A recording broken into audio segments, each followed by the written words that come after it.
नमस्कार। आप उसके साथ मैं हूं रूहानी। पिछले काफ़ी समय से अगर जम्मू की बात की जाए तो पैंथर्स पार्टी समय समय पर सरकारों को घेरती आई है। चाहे केंद्र सरकार की बात की जाए तो यहाँ पर जो प्रशासन है उसकी बात की जाए, लेकिन सीधे तौर पर आज जो है जम्मू कश्मीर में इस तरह से यहाँ पर समीकरण बने कि एक नेता को हाउस अरेस्ट किया गया। उनका नाम है हर्षदेव सिंह। पिछले काफ़ी समय से जम्मू की आवाज़ बन रहे हैं, जम्मू वासियों की आवाज़ बन रहे हैं, युवाओं की आवाज़ बन रहे हैं। हमारे साथ अभी फोन लाइन पर जुड़ गए हैं और इनसे जानने की कोशिश करेंगे आखिरकार क्या हुआ था उस समय और क्यों जो है इनको हाउस अरेस्ट किया गया था। ऐसा कौन सा मुद्दा शासन को खल रहा था?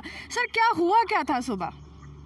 देखिए, सुबह मैं प्रशासन तक अपनी बात पहुंचाना चाहता था कि किस तरीके से जम्मू के साथ एक सौताला व्यवहार आर्टिकल 370 के एप्लीकेशन के बाद भी हो रहा है। यहाँ के युवाओं की अनदेखी हो रही है, यहाँ के मुलाजमीन की अनदेखी हो रही है, यहाँ के ऑफिसर हजरात की अनदेखी हो रही है, यहाँ के मजदूरों की अनदेखी हो रही है और कोई भी ध्यान इस तरफ सरकार की नहीं दिया जा रहा है। सबसे पहले मेरा ये मुद्दा था कि जो SRO 24 के कर्मचारी हैं, जम्मू प्रांत के रहने वाले हैं, हेल्थ डिपार्टमेंट में इनको लगाया गया था, इनको निष्कासित कर दिया गया और SRO 24 के तहत ही जो कश्मीर में लगाए गए थे उनको कंटिन्यू कर दिया गया।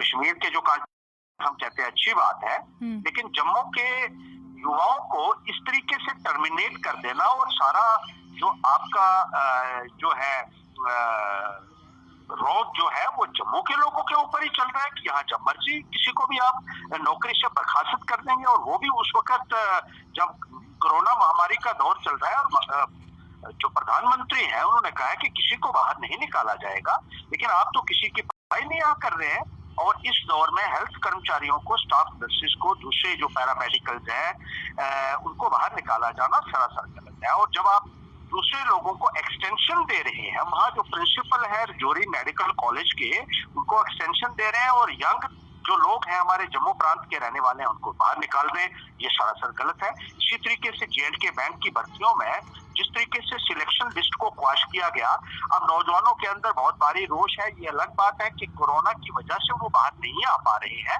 लेकिन इसलिए किसी लिस्ट को क्वाश करना कि जम्मू के युवा उसमें ज्यादा आ रहे हैं, ये सरासर गलत है। और वो भी उस स्थिति में जबकि सबसे एक रिप्यूटेड एजेंसी जो हिंदुस्तान की है उसने जम्मू कश्मीर भर्तियों को फाइनलाइज किया था। इसी तरीके से जो BR शर्मा हमारे ऑफिसर हैं, चीफ सेक्रेटरी जब बने तो उनको उस वक्त अनसेरेमोनियसली रिमूव किया था, और अब जब वो चेयरमैन अपॉइंट हुए पब्लिक सर्विस कमीशन के तो चंद घंटों के बाद ये कह दिया गया कि उनका ऑर्डर विड्रॉ कर लिया गया है। तो ये एक ह्यूमिलिएशन है यहाँ के लोगों की।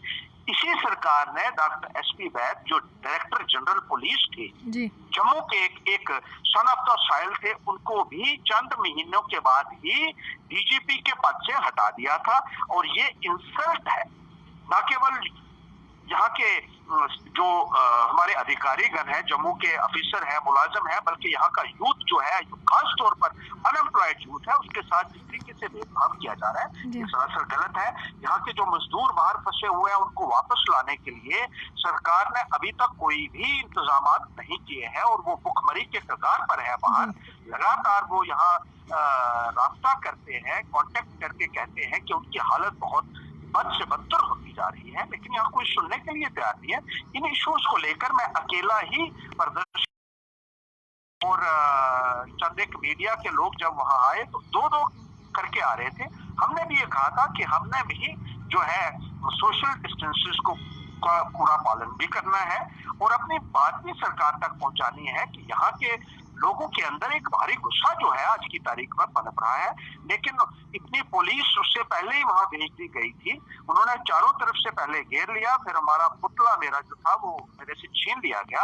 हालांकि मैंने किसी को भी पार्टी के सदस्य को नहीं बुलाया था, मैंने कहा मैं अकेला ही ये बात करूंगा, क्योंकि कोरोना महामारी के दौरान किसी को भी वहां धरने के ऊपर बुलाना या अपनी बात कहने के लिए मीडिया को जो है वो बुलाना जो है ज्यादा लोगों को मैंने ठीक नहीं समझा था। लेकिन उन्होंने मेरे से वो जो था पुतला भी ले गए वो और कहा कि आप नहीं बैठ सकते हैं, और उसके बाद मैं दफ्तर के अंदर मुझे बंद कर दिया गया, बाहर से कुंडी लगा दी गई कि कोई भी अंदर नहीं जा सकता। मीडिया जो पहले दो दो एक एक करके ले गया था, उसके बाद जो मीडिया आया एक एक करके दो दो करके ही आ रहे थे, लेकिन उनको अलाउ नहीं किया गया अंदर आने के लिए। और मेरा जो है बात जो है वो पैगाम जो है वो सरकार तक पहुंचाने के लिए मैंने उनसे ये भी कहा कि आप बीजेपी के लोग आए दिन अपने बयान दे रहे हैं, टीवी के सामने आ रहे हैं, चैनलों के सामने दे रहे हैं, दूसरी पार्टियों के दे रहे हैं, लेकिन आप हमारे ऊपर ही प्रतिबंध क्यों लगा रहे हैं जबकि मैं अकेला आदमी आया हूँ। सर एक सवाल है मेरा, एक सवाल है, एक तरफ से कोरोना वायरस का कहर है पूरे देश में, थमने का नाम नहीं ले रहा कि केंद्र सरकार के जो प्राइवेट प्रैक्टिस कर रहे हैं डॉक्टर्स, उनको बुलाया जाए अस्पतालों में जिससे कोरोना में थोड़ी कमी आ सके, देखभाल की जाए तमाम मरीजों की। वहीं रजौरी में जिस तरह से हमने ये मामला देखा कि टर्मिनेट कर दिया, क्या ये समय सही था? क्या केंद्र सरकार की जो बातें हैं यहाँ का प्रशासन नहीं सुन रहा है?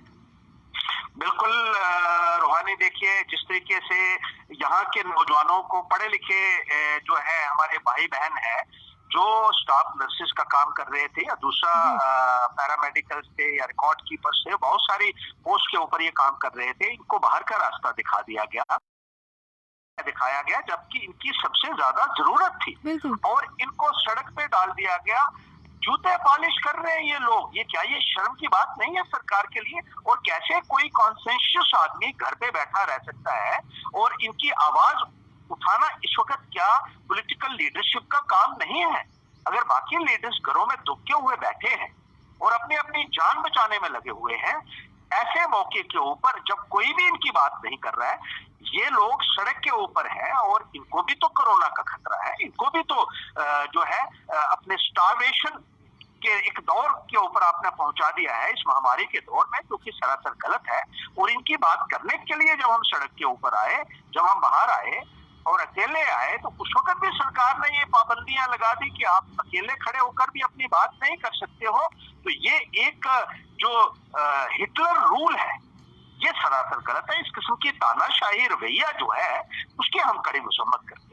चलिए शुक्रिया। साफ तौर पर हर्षदीप सिंह जी हमारे साथ फ़ोन पर जुड़े हुए थे, लेकिन इससे पहले की बात करूं तो तमाम जो मुद्दे हैं, तमाम जो तरीके हैं प्रशासन को जगाने के, पैंथर्स पार्टी की तरफ से इख्तियार किए गए। इससे पहले भी अगर हम कहें तो सोशल मीडिया पर जब डोमिसाइल का मुद्दा उठा था तब भी अकेले ही ये प्रदर्शन कर रहे थे, यानी कि खुद जो है प्रदर्शन करते हुए सरकार को जगाने की कोशिश करते। वहीं यहाँ की बात की जाए तो राजनीतिक गतिविधियों पर पूर्ण विराम लग चुका है। राजनीतिक गतिविधियाँ उस प्रकार नहीं है, पूरी तरह से ठप है, लेकिन अकेले आवाज़ उठाते हुए इन्होंने कहा कि मैं आवाज़ उठा रहा था जम्मू कश्मीर बैंक में जिस तरह से धांधली हुई है, जिस तरह से रिक्रूटमेंट जो हुई है, जिस तरह से पूरी पॉलिसी फ्रेम हुई है, वहीं दूसरी ओर जिस तरह से स्वास्थ्य कर्मियों को अब उनकी जो है सर्विस से निकाल दिया गया है। यानी कि ये जो एक ऐसा समय है जहाँ पर कोविड-19 का कहर जो है भरपा है पूरे देश में। प्राइवेट प्रैक्टिस करने वाले डॉक्टर्स यहाँ पर आते हैं, रिटायर्ड डॉक्टर्स को भी मेडिकल कॉलेज में बुलाया जाता है और कहा जाता है कि आप यहाँ पर स्वास्थ्य सुविधाएं प्रदान कीजिए, तमाम मरीजों का ट्रीटमेंट कीजिए। लेकिन दूसरी तरफ मैं जब जम्मू से जुड़े मुद्दे उठाता हूँ तो प्रशासन को वो खलता है। प्रशासन जो है यहाँ पर सीधे तौर पर इस तरह से रवैया इख्तियार करता है जिसकी उम्मीद हमें नहीं थी, क्योंकि हम विपक्ष में हैं और हमारा अधिकार है सवाल पूछना उस पक्ष से जो सत्ता में है। इसी के साथ कैमरामैन गुलशन कुमार के साथ मैं रूहानी आपसे विदा लेती हूँ। नमस्कार।